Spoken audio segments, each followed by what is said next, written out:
මනෝ පුබ්බංගමා ධම්මා. හැම එකකටම මූලික වෙන්නේ මොකක්ද? හිත.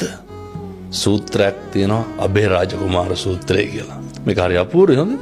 බුදුහාමුදුරුවෝ දානේ වළඳලා ඉවර වෙලා අබේරාජ දැන් ඔය වගේ ඉඳගෙන ඉන්න පොඩි එකා උකුලේ. ඔය නිගණ්ඨනාත පුත්ත කියලා ශාස්ත්‍රූවරයෙක් හිටියනේ. මිනිස්සයාගේ ගෝලයෙක් අබේරාජ. අබේරාජ බුදුහාමුදුරුවන්ගෙන් ප්‍රශ්න ටිකක් අහනවා. බුදුහාමුදුරුව අර පටිපුච්ච ව්‍යාකරණ ක්‍රමයේ යටතේ අබේරාජගෙන් ආපහු අහනවා. අබේරාජ පොඩි එකා ඔය උකුලේ ඉන්නවනේ. පොඩි එකාගේ කටේ කැබිලිති කටුවක් තියෙනවා. අහනවා අබේරාජ ඕක හිර වෙලා තිබ්බොත් මොකද කරන්නේ කියලා.